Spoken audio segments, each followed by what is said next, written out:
My name is Garen Means. I am a developer advocate at Vonage, and I want to talk to you today about storming the gates of open source. When you first encounter the open source community, it may seem like a really warm and fuzzy place. It can be pretty welcoming. And there are a lot of really lofty ideals behind this kind of cathedral in the bazaar kind of thing, where we are all going to work together to contribute our very best ideas, and then the products that come out of that, work products that come out of that, are going to be the very best that we can build, and we're going to share them back out to the community that built them. It's a wonderful theory. It sounds wonderful, and it may seem like a place that you want to fit right into and jump right in. Unfortunately, it can be a little challenging to actually try and contribute. Once you start trying to contribute, you might find that it's actually unwelcoming. And that mostly comes from a historical focus on the usability of the tools themselves and not the usability of trying to contribute to building those tools. Thankfully, this is something that's changing, which is lucky, because if you look back on how things used to be, it was really, really difficult. Like no overestimation. It was a challenge to contribute to open source. You really had to work at it, and now things are considerably easier, and thankfully they're getting even easier. So gatekeeping is the activity of controlling and usually limiting general access to something. And this is something that you may encounter when you try to contribute. Most of the time it's unintentional. Obviously, it wouldn't be nice if you were running an open source project to try and keep people from contributing to it. So that very rarely happens. But there's this problematic acceptance that it should be hard to contribute just because it's always been hard to contribute. So if you get through the gatekeeping, if you bust through that, people will generally welcome it. They'll be usually thankful because it's not something that is helpful to the open source community. And that is doubly true if you can contribute the ways that you've eased your way to contribution back to the projects that you've worked on. So let's take a step back before we go any further and talk about whether you want to contribute. So if you're going to encounter gatekeeping, and let's just, for the purposes of this presentation, which is about gatekeeping, assume that you are, it's going to be a lot of work. It's going to require effort, and you want to make sure that that effort is going to be well spent. So the first question you want to ask yourself is, do you use this project? That's a very important place to start, because it's going to be a lot easier to contribute to a project that you understand what it's for, you know the community, and it's hopefully part of the larger coding ecosystem that you are already working in. The second question to ask yourself is, will this work benefit you? And this is often described as scratching your own itch in the context of open source. If you have direct experience with the problem that you're looking to solve, then you're in the best position to fix it. And this is how most people are going to come to open source and get interested in contributing. They are using some kind of tool, and they say this can be better, or this isn't working, and they have a way to contribute a fix. If you still need a sort of gut check, you can figure out whether other users are going to benefit from your contribution as well. And if you know people in the project's community, that should be pretty easy. You can just think about the people you know and whether they've encountered this problem. You can also, if you're looking for a way to contribute, pay attention to the conversation that's happening within the community, and maybe you will see the same themes coming up over and over again, and that'll be something that you can work on. And if you have your own idea about something that you want to contribute that you haven't heard mentioned, there's no harm in asking other users within the community. So let's assume that you have vetted this contribution. You're sure that it's something that you want to make, and if you encounter problems along the way, you feel confident that it's worth the effort to get this landed in getting around them. So let's go ahead and let's do it. Understanding that if there is gatekeeping in the way, then it's going to be a collaborative process to get around it, that you're going to have to exert some effort, and the project is going to have to devote some resources to helping you succeed. So as you explore a project, you might find that just doesn't make sense to you. If a project leans heavily on a framework, it might be a lot more predictable, especially if it's a framework that you work in. But if it's a project that's doing something unusual or in an unusual way, you may find that there are tools that are kind of one-offs, and they use lots of open technologies all pulled together, or micro frameworks, micro libraries, and they're a unique composition of all of these pieces. They may not be as predictable and as understandable.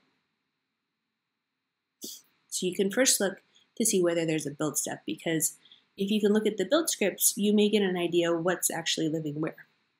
At a minimum, you should be able to see where the source is and where the build is. But you may also see that things are getting transpiled. Maybe you're like, oh, how did this language get involved in this project? You can see where that's happening. You can figure out what parts are static and what parts are dynamic, hopefully, by looking at build scripts, so they can be really useful. You can look to see whether there are templates.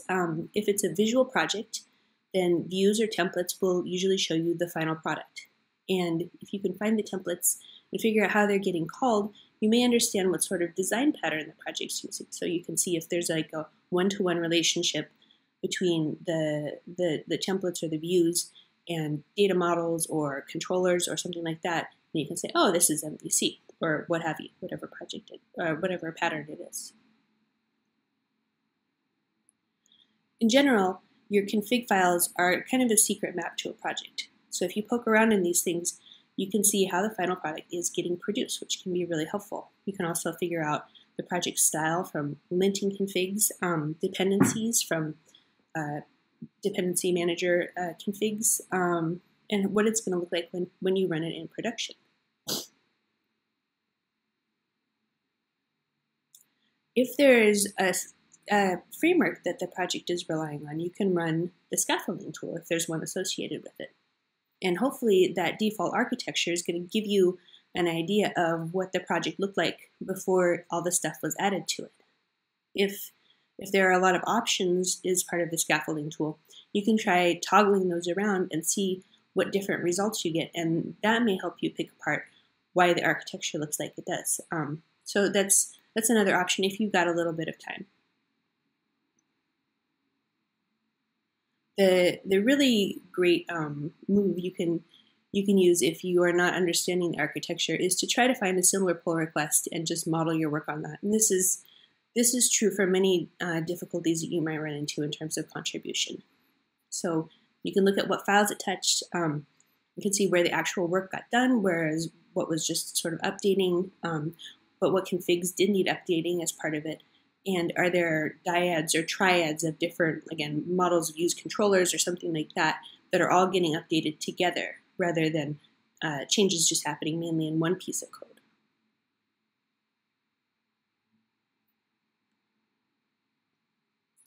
Another class of problems you might run into are infrastructure problems. And problems of tooling are similar to problems of organization. And so you might understand the code itself, but all the other stuff happening around it might be confusing. You may not get that. Or you may have an issue that the tools are just not working for you.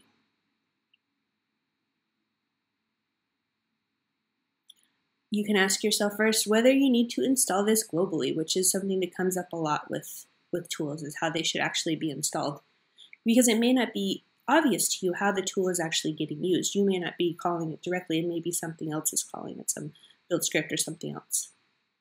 You may need to make it available globally. It may also need certain permissions in order to run. And these things often get missed in install instructions because the person writing the install instructions typically had a setup that already included these, and that's how a lot of tooling, I think, becomes part of a project, is that it was already set up on the initial developer's machine, and so when it came time to create a new project, it was already there, and they didn't think about it.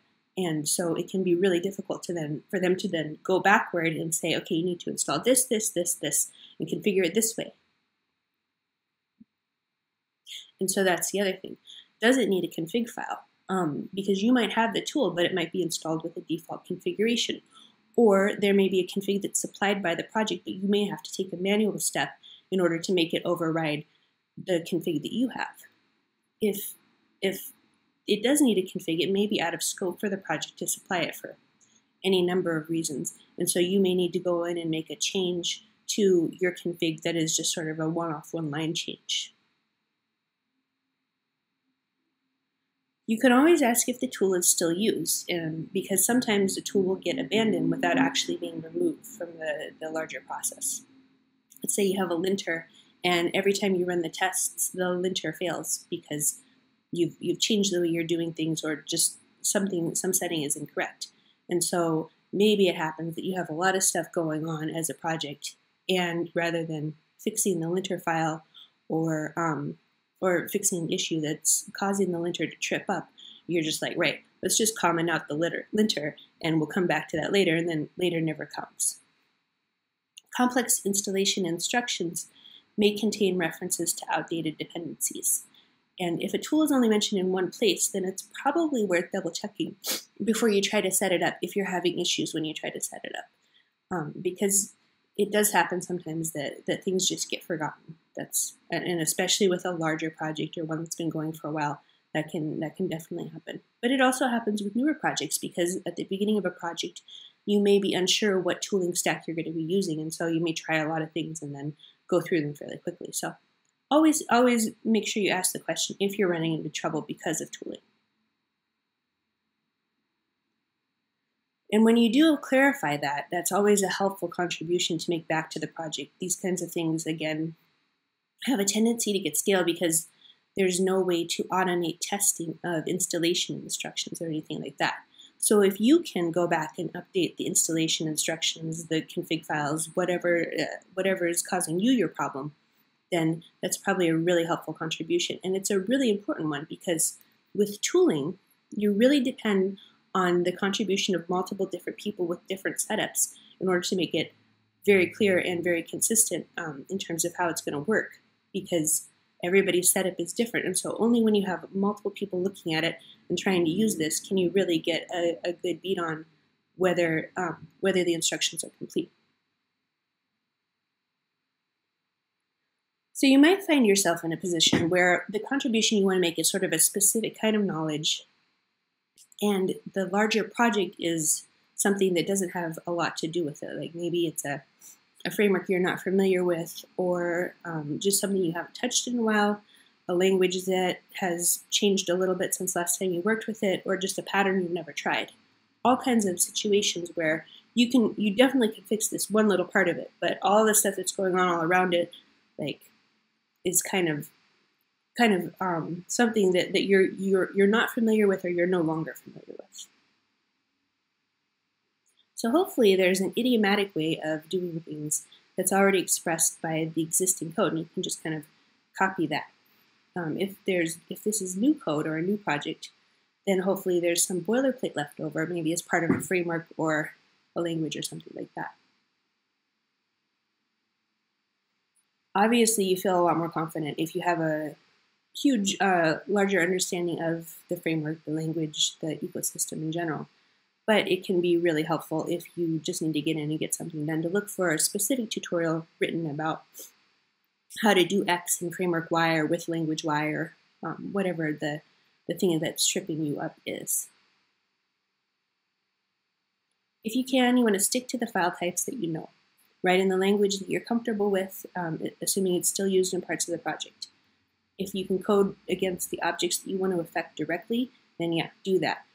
It's obviously always good to keep the level of abstraction that the project already has, but you'll have to use your best judgment to figure out whether the abstraction can be added later in a way that's clear enough that your work can get in without having to add an abstraction that you don't understand. And that may be something for the maintainers to check. You may try adding your contribution without making it an abstraction. Just keep the edits right there where they affect the thing that they need to edit, and then hope that somebody else can come along, pluck those out if they need to be abstracted, and put them into the abstraction they need to fit into. So there are many parts of programming that assume that you've been a Linux user. And if you haven't been a Linux user, or not a hardcore one anyway, that can be a little bit challenging. And there's certainly a lot of value in having our development environments match production, and that's why this assumption tends to be there. However, Linux administration is a whole different skill set than most types of programming, and the fact that the two are so often related doesn't mean that the one is necessarily easy if you know the other. So if you're not particularly comfortable on the command line, you can always ask, is there a GUI for this? Because the best option is, if you're not comfortable with something, try not to use it. So most complex tasks, thankfully, at this point in time, have GUIs for them. There are big editors that have lots and lots of tools associated with them. There are version control GUIs. There are all kinds of helpful tools that you can download and use in place of having to do everything on the command line. And as these editors and things have gotten more evolved, we find that a lot of the Emacs type stuff that used to be command line only wizardry, let's say, now exists within these graphical editors and graphical tools. So that's great that a lot more of this stuff is being pulled into visual interfaces. So if that's how you're most comfortable working, then there may be an option for you that's not the command line. You can check the permissions if you run into problems with the command line, and that's probably the best place to start. Insufficient permissions cause a lot of problems on the command line because you are sort of manually connecting applications and pieces together rather than everything being sort of surfaced on the same level the way it is when you're looking at your desktop. You can solve problems sometimes by running things with sudo. You can also cause problems by running things with sudo. So, I mean, it's always something to try, but be sure you understand what you're trying. If you're not sure what you're doing, then maybe don't try that. See if there's something else you can try first. Setting your editor to run from the command line can be a huge lifesaver. You can then directly open things in the editor. If you see instructions for doing something on the command line that want you to pipe something out to either to the command line itself or to the command line's default editor, you can instead pipe it to your editor. And this can just be really helpful. And a lot of the graphical editors, the more popular ones that are sort of modern, include a way to do this already. Visual Studio Code includes a way to do it. Sublime Text included a way to do it. And so you can configure your visual editor if you want so that that's the one that you're using. You may run into issues reproducing bugs, and this, unfortunately, like that's one of the most useful things you can often do on a project is go in and fix the bugs, but reproducing them is surprisingly tricky in a lot of cases. And there's nothing worse really than having the skills to fix something and then not being able to actually see it working. And this is really annoying because as anybody who's tried to fix a bug can probably tell you, a lot of problems look like different problems until you can verify them for yourself. So the first thing you want to look at is whether you can reproduce it in some sort of editor, emulator. In some environments, like phones, have emulators available, and it's just assumed that there will be an emulator rather than you having to have the actual device that is having the problem. There are also virtual desktops for things like the web, so you can run things in different sandboxed operating systems, and that's great too. You can check whether there's test data available. Ideally, the issue comes up when the project's tests get run, and so you have all the test data you need from the project's tests themselves. If not, then maybe the issue itself contains information about what data you need to recreate the problem. If neither of those are options, then maybe you can contact the person who reported the issue directly and ask them for some kind of test data, or at least ask them, what they typed in. Browser inspectors can be a really big help if you're working on the web, of course.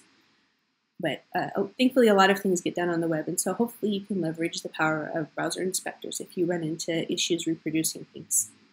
They contain even some emulation tools themselves, so they're not just for changing the view of a web application that you're looking at, but you can actually use them as emulators for certain things.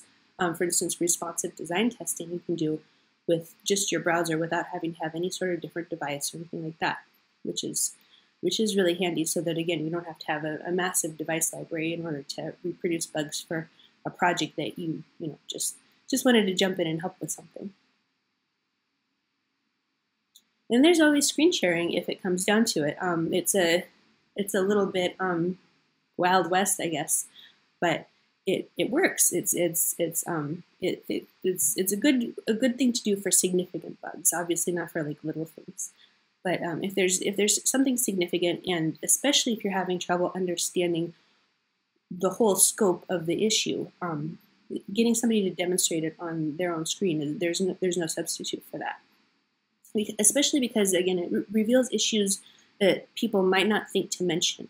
They may not consider them important, especially if somebody is, let's say, not an expert in CSS. And so they look at a website or a web application that's malfunctioning in some way, and they say, oh, the JavaScript is malfunctioning in such and such a way. I think this is the problem. And then you, an expert in CSS, watch them walk through it, and you say, oh, no, this is actually a CSS issue. And I'm sure that pertains to lots of other environments that aren't the web. I'm just a web developer. So that's the way I think. But you can learn a lot about those sort of, actually this is X and not Y kind of issues by watching somebody, and you typically can't learn it any other way if you can't reproduce the issue yourself. And so if you ever find yourself in a situation where you get the opportunity to do that, definitely keep quiet and watch. Don't say a lot, because you don't want to bias what the person is showing you. But it can be a great tool if you have the time. You may encounter language barriers when you're working on projects. For the most part, the open source community functions in a few languages, and there isn't a lot of language diversity in terms of spoken languages. But you can find things all over the place, from all over the place, and so you may encounter difficulties understanding the conversation that's happened around the tool so far. This can make it really difficult to file issues if you're not completely understanding each other, because there may be little details that a wording change makes a significant difference in how they're interpreted. And if you're talking about whether to accept a pull request, the back and forth can also fall apart if you misunderstand each other. So before you tackle an issue, you want to make sure that there's a clear description of it. Especially if you're going out, again, trying to fix an issue that somebody else has reported, make sure that you understand what the issue really is. If something's very vague, or if it relies on a knowledge of what else is being discussed in the larger project, you might want to pass on that issue and look for something else, because you don't want to waste your time trying to clarify the description. If the project has some sort of chat that you can join, that can be a really useful way to get things clarified for yourself. You may also be able to find other multilingual speakers who speak your language in the chat, which can be really useful just in terms of having somebody to connect with when you're working on the project. You may find that there are people in your vicinity who speak the language that you do, companies or just organizations, who are also using the project, and they may be really good resources that you might not think of to help you with things that need clarification, because they may not be part of the community per se, but as users of the project, they may have encountered the same issues that you're trying to tackle, and so they may have the vocabulary to explain it to you, or to unpick something that's a little bit confusing. If you end up needing to translate something, it's never a bad idea to contribute the translation back to the project. It may not fit into their larger plans. It may be something that they just sit on for a long time. But if you're already doing the work, you might as well offer it up to the project, because there's always the potential that somebody else is going to benefit from it, which is great. And so if you're in a large file that you're translating a little bit of, you can offer the translation as part of that file. If there's an internationalization plan, even if nobody's ever actually worked on it, you should follow that plan. Even so now there's like one file that's like the same version of this file, but in Dutch. Then it exists at least, and it's in the correct place, so hopefully when the project has time for full translation, it's already there. Sometimes you commit your code and all the tests fail, and it's not completely clear why. And this is one of the most frustrating sorts of gatekeeping. I mean, it's not really gatekeeping at that point, it's just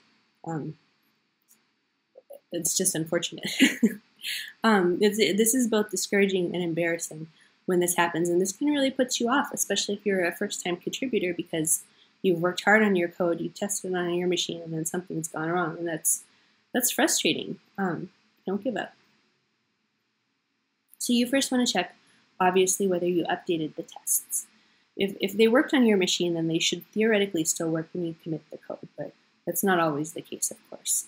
Hopefully the error messages will indicate to you what got missed, like where the problem was, and you may see right off the bat that, oh, this error is coming from this file that I didn't update, this test that I didn't change at all. I better go back and have a look at it. But that's obviously your first clue is, did a whole test get missed? Far be it from me to suggest that the tests are failing because of something within the tests rather than something within your change, but it does sometimes happen. So if you can't figure out why the tests aren't working, you should ask whether they're still relevant. This can happen because there's a lot of glory in removing lines of code in the actual project, in the actual code itself. Not so much when you remove lines of tests. When you remove lines of tests, people are often inclined to say, what are you trying to get away with?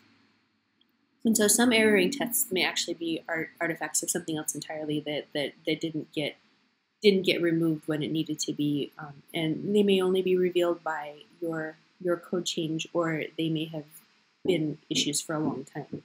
In some cases, these tests have been getting run for a long time, and sometimes erroring, sometimes not, and they're just getting routinely ignored. And everybody who's worked on the project for a significant amount of time knows that they're not relevant anymore. The big clue is to figure out whether the tests are passing with other pull requests, and that will tell you essentially what the standard is in terms of whether the build should be green or whether the build should be red. If the build is always green on all the other pull requests, you can be pretty certain that the problem is something within your code or within the tests related to your code. If you see a lot of red, on the other hand, that doesn't necessarily mean that the tests are the problem. It may be that some other tests are always a problem, but the tests that are erroring in your case may be actually useful and able to tell you something, so don't write it off right away. But if you know that you've checked everything that you can think of, you maybe want to list the steps that you've taken to try and get the build green within the pull request itself. So just in general, if the tests were passing before, they should stay passing, is a good rule of thumb. So you want to keep the standard that the project has, and if the tests are heavily relied on and the tests are pretty reliable, then you want to treat them with the respect for that. You want to make sure that you're updating them so that they continue to be reliable, and you want to maintain the same state that the project was in before your contribution when you contribute back to it. You may encounter inclusivity problems, which is a whole giant class of potential problems, some of which are merely annoying and some of which are like catastrophic in terms of your contribution to the project. And how much of your identity you want to share when you're doing open source work is completely up to you. It's a very personal decision, and it has lots of pros and cons attached to it. But in some cases, like with accessibility issues, you may not have a choice. You may have to share your identity in terms of being able to get a solution that allows you to contribute and participate. If you're running into inclusivity type gatekeeping, the first question to ask is it just one individual who you can avoid? And that's not to say that, this has to be allowed to continue, etc. But sometimes you want to get into it, sometimes you don't. So if there's one person in particular who's sort of seeming to discriminate against you, it may be possible to just go around them so you can get your work done. There are sometimes those individuals, and I think we've all heard of cases like this, where there's somebody entrenched on a project who knows a lot about one specific area of it. Nobody else has a lot of experience with it, and that person is just generally unpleasant. They're not fun to work with, but because they know so much about something very specific, then the project really needs them. So if you're not invested in continuing to participate on the project, you may just want to see if you can find somebody else who can answer your questions or review your pull requests. And if you already know who one of those people might be, if there are helpful contributors who you've worked with in the past or who you're aware of, you can just tag them directly and hope that they will be the ones to weigh in. If it's somebody else who's the target of exclusion, it becomes a little bit more fuzzy in terms of what's the right thing to do. And really you have to defer to whatever the person who's experiencing the problem seems to want to do about it. And they may not want to talk to you about it, and you have to respect that as well. But there are certain steps that you can take to make things easier. So if they're experiencing some sort of discrimination and it's coming in the form of a lot of legitimate sounding complaints that are actually fairly frivolous, you can message them through back channels and try to help them address the legitimate sounding complaints so that the option to complain about their work and to gatekeep and keep them out of the project is a little bit less accessible to the people who are being nasty to them.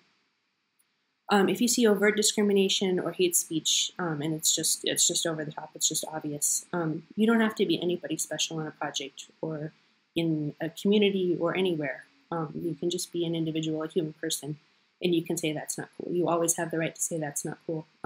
You don't have to speak for anybody in order to say, I personally don't like seeing that kind of treatment of others.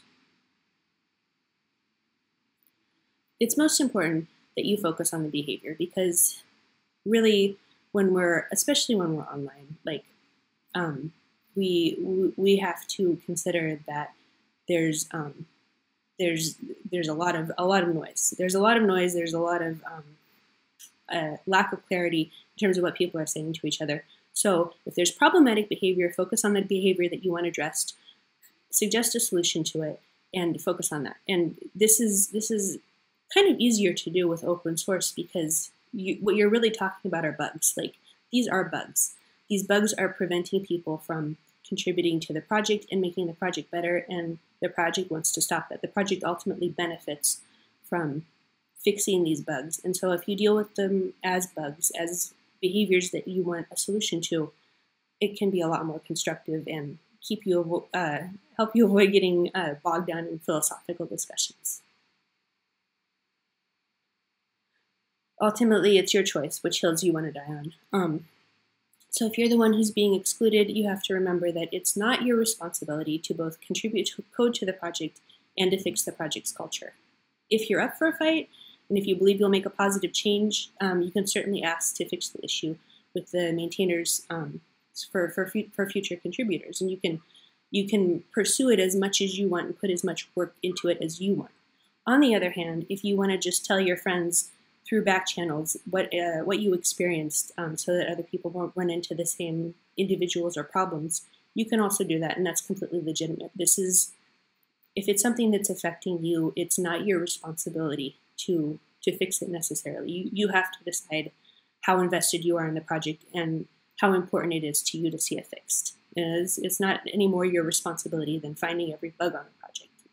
It's the project's responsibility. Sometimes when people look at a pull request, they have a sneaky way of being reminded of all the other things that they have on their to-do lists. And sometimes there's a legitimate reason that your pull request should follow on from some other work. Other times it's more like, oh, well, while you're at it, like, can you just do this one more thing? So you want to figure out if the extra work is already underway first. There may be a branch that you didn't realize was related, and if so, you want to see if your changes can just be moved on to that. Somebody's making really, really big changes, and your change is really small, you may want to share your work in a less conventional way, like maybe just even in a comment or a gist if it's appropriate. But try to preserve your work if you can, while not creating any opportunity for merge conflicts. If it's clear how to do the extra work, you may choose to take that on yourself. And you may be doing somebody a really big favor, especially if you're already touching that file that never gets touched, and it's an easy thing to do. But you want to make sure that the work that wasn't something that you had planned on taking on, it may not be something that you were initially attracted to as something to work on, is clearly enough specified that you can understand it without having a lot of back and forth. Any work that you can easily research and add without a lot of help is probably nice to add, as long as it's small enough to do it. Ultimately, however, it's up to the maintainer to decide whether to accept your contribution or not. If it's a lot of effort for you to move your work or your code through their roadmap, then you're not obligated to see that through. You can think of your work at that point as a gift, that they're going to do whatever is most appropriate for their project with, and you've given it with the best intentions, and you're not going to take up anybody else's time, yours or theirs, with figuring out how to deal with all these other requests that are coming along with it. Of course, you want to go back and save yourself any trouble in the first place if you can, by trying really hard to figure out what's being worked on. Don't just jump in if you see something that you can work on. Be careful to figure out what issues are open, what pull requests are open. Look at the available branches and which you're going to branch off of very carefully before you make a start, so that you don't run into a situation where your work is going to create a merge conflict, essentially. Sometimes you run into problems with people being able to delegate, because delegation is a whole skill that has absolutely nothing to do with programming or leading a programming project. It takes a lot of time, and it's time consuming, and some people are going to have a difficulty doing it. And there are a lot of people who started a project all by themselves, and they're used to doing it their way, and the idea of taking a step back and taking the time to delegate work out to other people and to express which work needs to be done in a way that other people can understand it, seems like they don't have time for it, and so it's going to be challenging to step in and contribute to projects like that. So the first thing you can look at, if you do find yourself in a situation where the project hasn't had a lot of delegation of responsibilities in the past, is look at whether there's a style guide for it. If you can follow the style that the project currently uses, then there's a much greater chance that the maintainers will be able to look at your work and immediately assess whether it's addressing the issues and whether it's a useful contribution or not. Even better if you can copy something very similar. And this is especially good if you're adding something new. If you can just use something that already exists as a model for what you're adding, again, it will be easier for the maintainers to have a look at it and see whether it fits in. You want to use file structure, the formatting, the naming, whatever else you can easily suss out from looking at the existing code in the project. If you do run into sort of a clash between somebody who wants to do it their way and doesn't want any help, and you wanting to do it your way, you definitely don't want to add more ego to the situation. That being just as amenable as possible will probably be of the greatest benefit to the project, because that way your code can be assessed as code, and you won't waste your time if it's going to be a battle of egos. So you can always walk away if you encounter a problem, but the most important thing is if you find yourself in a situation where somebody's like, no, I don't want that, I'm going to do it myself, remember that it has nothing to do with the quality of your work. It has to do with how invested somebody else is in the project. And if you're a new contributor to a project, then you may encounter that sort of gatekeeping where somebody's like, oh, you aren't a part of this, like you haven't been invested in this, and so there's an initial distrust of you just because you're new, and there's not a lot you can do about it other than, again, make your pull request, offer your code.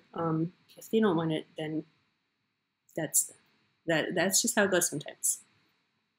The bottom line is you have to let the maintainer run their own project, and there are very simple reasons for this.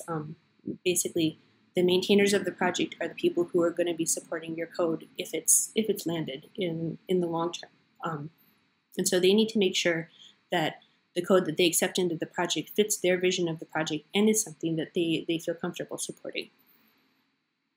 But by the same token, if you feel that the maintainer is ruining their own project by not accepting the help they need, that's their business. And there's not a lot that you can do about it. They're the people who are ultimately going to suffer for it. And there's a sort of built-in mechanism for dealing with that in open source, which is just forking the project. You can fork the project. You can create your own version of it that fixes what needs to be fixed, and you can use that, and you can even share it with the community. And there's nothing wrong with that. That's why that's an option. When you encounter gatekeeping, you want to remember that open source is not purely altruistic. There's more than a little bit of worry involved in being an open source maintainer, despite the difficulties associated with it. And so you may encounter resistance sometimes when you try to bust through these gates. Most of the time, I don't think you will, but every once in a while, sure. And that doesn't mean that you busting through the gates is not appreciated. It just means, again, that this is habit. Everybody sort of assumes that this is hard, that it's even harder to be the maintainer of these projects. And the level of difficulty that's assumed makes it a difficult bias to overcome when you're trying to make it easier for you as a new contributor to a project to participate. Many of the people who work on open source want recognition for their contributions. They have their contributions attached to a name, they have a whole sort of open source portfolio, and they're proud of it. And for the most part, they're justifiably proud of it.